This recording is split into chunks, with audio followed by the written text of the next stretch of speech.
प्रभु श्री राम जब लौट करके आए रावण को मार के, तो जनक जी महाराज ने एक पत्र लिखा और पत्र लिख करके राम जी से कहा कि हे जामाता जी, हे दामाद जी, 14 वर्ष बाद आप वन से आए हो। आप में तो जनकपुर के लोगों के प्राण हैं ही, परंतु हमारी लाली जो है जानकी, वो तो हमारी प्राण ही हैं। समस्त जनकपुर वासी आप दोनों युगलों को कुछ दिन के लिए जनकपुर बुला रहे हैं कि आप कुछ दिन आराम करने आओ, 14 वर्ष वन में रह के आए हो। और आप अकेले नहीं आवे, अपने तीनों भैयाओं को, तीनों लालियों को और अपनी समस्त सेना हनुमान जामवंत सहित सबको लेकर के आप जनकपुर आइए, कुछ दिन आराम करने, हमको कुछ दिन सेवा करने दो, आपकी मेहमान नवाजी करेंगे आपकी। कुछ दिन के भ्रमण के लिए आप लोग जनकपुर आ जाओ। भगवान सभा में बैठे थे और सभा में बैठे बैठे जैसे ही जनक जी का पत्र आया तो भगवान ने हनुमान जी से ही कहा, पत्र पढ़ के सुनाओ, क्या बोल रहे हैं हमारे ससुर जी। हनुमान जी ने पूरा पत्र पढ़ा। बोले, भगवान, हे प्रभु श्री राम, आपको, पूरी सेना को, हमारी मैया को, तीनों भैयाओं को, तीनों भाभियों को, सबको जनक जी बुला रहे हैं जनकपुर कुछ दिन आराम के लिए। सबरे बंदर उछलने लगे। बोले, जय हो, बढ़िया भयो, अब आनंद आएगा, जनकपुर में जाएंगे, हम सब अपने हाथ पांव दबाएंगे। बहुत युद्ध करके आए रावणों से, रावण की सेना से, और बढ़िया मालपुआ खावे को मिलेगा। राम जी की बारात में तो हम नहीं जा पाए थे, पर बारात की चर्चा हमने सुनी थी। वहां तो भैया बड़े पकवान बने थे, हम सब जाएंगे। ब्राह्मण सारे बानर इतने ज्यादा उत्सुक हो गए, हम सब जाएंगे।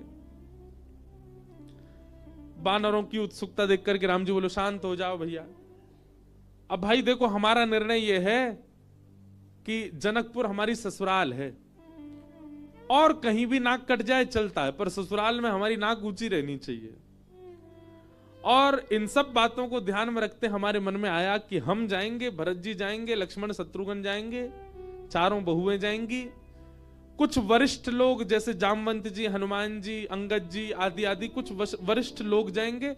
बाकी बानरों से हमारी प्रार्थना, आप तो यहीं सरजू जी के तट पे अयोध्या में ही रहो, आप लोग मत चलो। बानर सब उदास हो गए। बोले, क्यों, हम क्यों नहीं चले? बोले, आप लोगों का स्वभाव ऐसा ही है, किसी से भी छीन के खा जाते हो, कहीं पर भी मलमूत्र त्याग देते हो, कहीं भी उछल कूद कर देते हो, डाले तोड़ देते हो, वन उजाड़ देते हो। और जनकपुर हमारी ससुराल है। हमारे सामने किसी ने कह दिया कि अरे देखो, वो वन पूरे बानरों ने उजाड़ दिया। बानर किसके? बोले, राम जी के। तो हमको तो बहुत बुरा लगेगा, लेकिन आप लोगों का यही स्वभाव है, तो क्या करें? इसलिए आप लोग तो अयोध्या में, इसको कितना भी चलो उजाड़ो, ये रहेगा अपने ही लोग हैं, सुधार भी देंगे। अब वो तो ससुराल है, वहां तो संकोच हो जाएगा हमको। बानर सब नीचे मुंह करके बैठ गए। राम जी तो अपनी घोषणा करके चले गए। जामवंत जी, हनुमान जी बोले, भाई सब लोग उदास क्यों हो गए? बोले, जब रावण से मरवाना था तो हमको ले गए, और जहां रसगुल्ला मिलेंगे, मालपुआ मिलेंगे, फल मिलेंगे, मेवा मिलेंगे, सेवा मिलेगी, वहां हमको छोड़ के जा रहे हैं। हाँ, यही बात है। जहां ये था कि मृत्यु सामने, वहां बानर आगे, और जहां मालपुआ आगे, वहां बानर नहीं छोड़ जा रहे हैं। जामवंत जी ने हनुमान जी से कहा, हनुमान जी आप जाके निवेदन करो। बोले, देखो हम तो कुछ नहीं कहेंगे, हमारे स्वामी हैं, उनकी आज्ञा हमारे लिए सर्वोपरि है। आप बड़े हो, सीनियर हो, आप ही बात करो। जामवंत जी गए और राम जी से कहा, देखो सब बानर बहुत उदास हो गए, आप ऐसे मत करो, मैं जिम्मेवारी लेता हूं, एक पत्ता भी जनकपुर का टूटेगा नहीं, किसी वृक्ष का। ले देखो, आ गए ऊपर से। इनकी काम की बात चली, सुनवे आए। बोले, आपके ससुराल में एक चीज भी यहां से वहां नहीं होगी, हमारी गारंटी। राम जी बोले, भैया 100 200 300 बंदर नहीं है, करोड़ों बंदर हैं, किस किस को संभालोगे? बोले, वो हमारी जिम्मेवारी। मैं वचन देता हूं, आपकी ससुराल में एक बात भी ऐसी नहीं होगी जिससे आपको संकोच अनुभव हो। अच्छा देखो, राम जी को संकोच की कोई चिंता नहीं है, तो लीला कर रहे थे राम जी। आनंद कर रहे थे। जामवंत जी बोले सब बानरों की जिम्मेवारी मैं लेता हूं। राम जी बोले देख लो, फिर हम कुछ बात होगी हम तुमसे ही कहेंगे। जामवंत जी बोले आप कह लेना हमसे, बस जिम्मेवारी हमारी। ठीक है। जामवंत जी बाहर आए, बाहर आकर के सब बानरों से बोले हाँ भैया सुनो, राजी हो गए राम जी आप सबको ले जाने के। बंदर तो छलन लगे, जय हो राजा रामचंद्र भगवान की जय हो, हमारे जामवंत जी की जय हो, अब तो जाएंगे खूब आनंद करेंगे। बोले लेकिन सावधान, मैंने जिम्मेवारी ली है, एक पत्ता भी नहीं टूटना चाहिए जनकपुर के किसी वृक्ष का।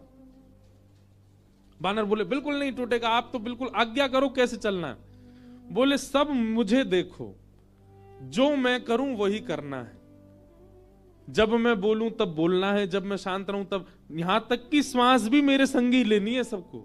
मैं जब छोड़ूं तब छोड़नी, तब लेनी तब लेनी, मैं जब मुड़ूं तब मुड़ना, मैं जब देखूं तब देखना, मैं जब सोऊं तब सोना, मैं जब खांसूं तो खांसना। बानर बोले ठीक है। राम जी बोले एक बार हमको डेमो दिखाओ।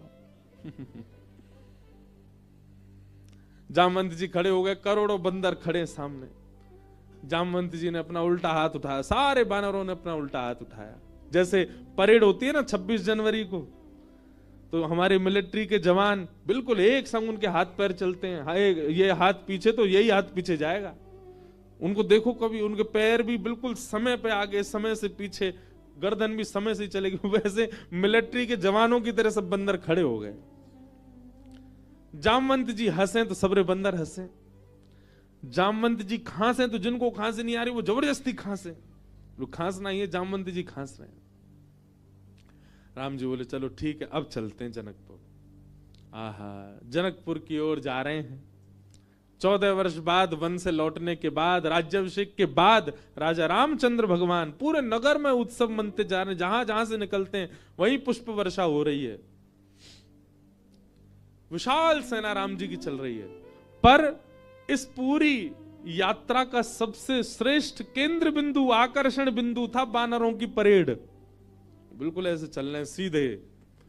जामवंत जी इधर देखे तो सब बानर इधर देखे, जामवंत जी नीचे तो सब नीचे, जामवंत जी खुजा में तो सब खुजा में। जैसे ही जनकपुर में पहुंचे, राम जी की सब बलैयां लेने लगी अटारीन से। हमारे पहुना आए, हमारे जमाई राजा आए, सबके नेत्र सजल हो गए।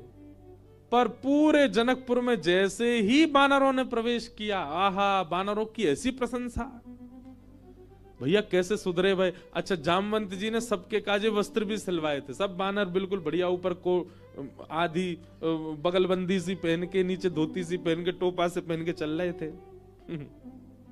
कैसे, मैं तो चिंतन करता हूं कैसे लग रहे होंगे सब। हम बंदरों के बीच में ही रहते हैं ना वृंदावन में।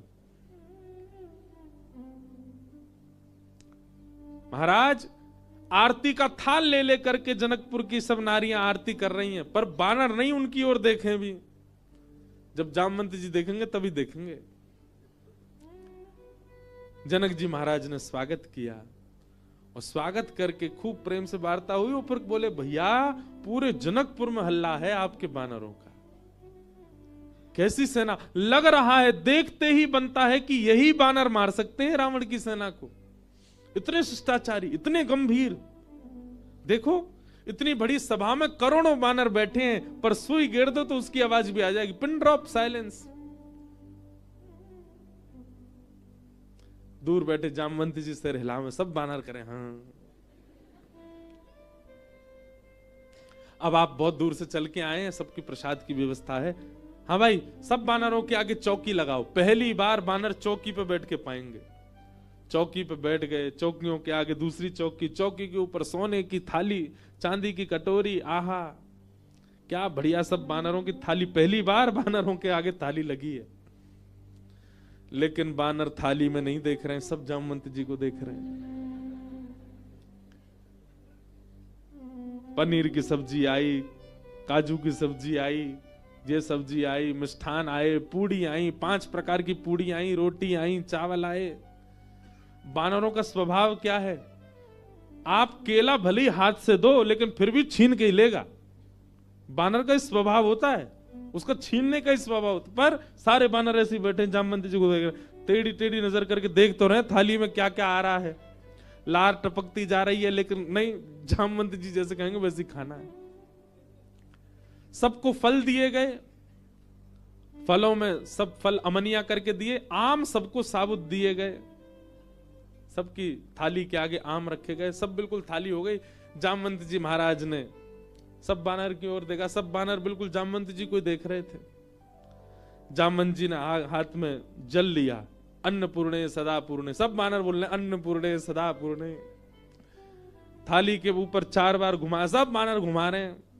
आचमन किया, सब बानर आचमन कर रहे हैं। जनक जी बोले, राम जी मान गए आपकी सेना को, क्या अद्भुत बानर है सब। राम जी बेचारे धीमे धीमे पा रहे, बोले बस ये लाज बची रहे जितनी देर है। प्रसाद पाने लगे, बिल्कुल वैसे अगर दाल चावल पा रहे हैं जामवंत जी, सब दाल चावल ही पा रहे हैं, जितनी दाल जितनी सब्जी डाल रहे हैं उतनी डाल रहे हैं। अद्भुतता थी देखने में। थोड़ी देर पाने के बाद जामवंत जी की दृष्टि पड़ी आम पे, जैसे ही आम उठाया, सब बानरों ने एक संग आम ही उठाए। जामवंत जी घुमा के देखें, सब बानर घुमा के देखें। जामवंत जी ने जोर से आम दबा के देखना चाहा कितनी गुठली है इसमें। अब वो आम ऐसा था कि जैसे नेक दबाया सो गुठली उछल गई उसमें से।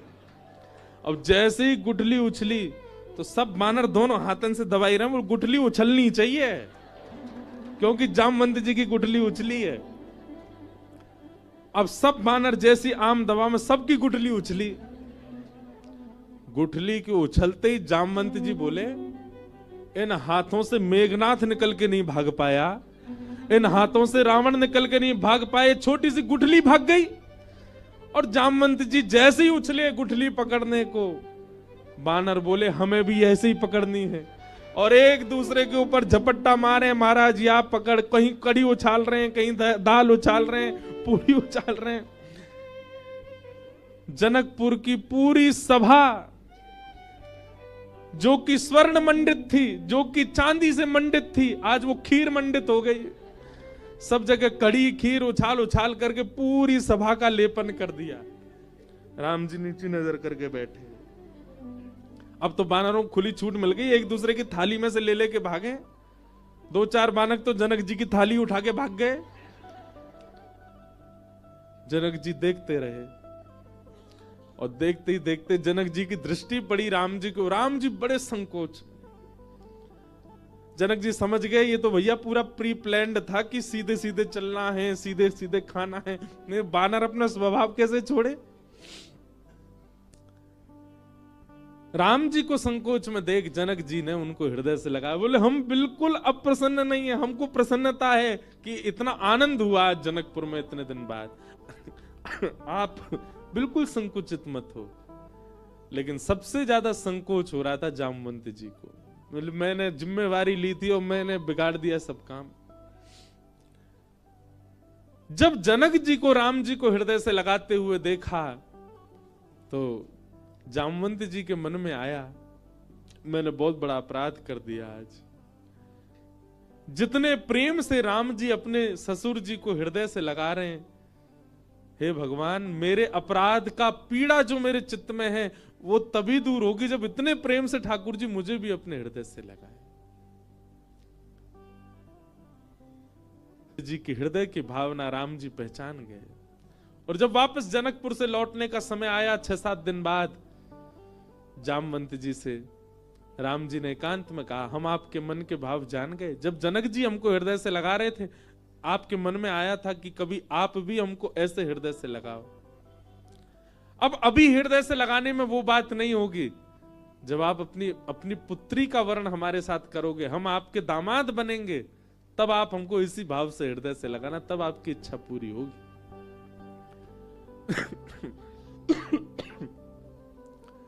जामवंत जी को 1 युग तक प्रतीक्षा करनी पड़ी, और 1 युग बाद आज वही राम जी जब कृष्ण बनकर के आए, जामवंत जी ने अपनी पुत्री जामवती का विवाह भगवान के साथ किया।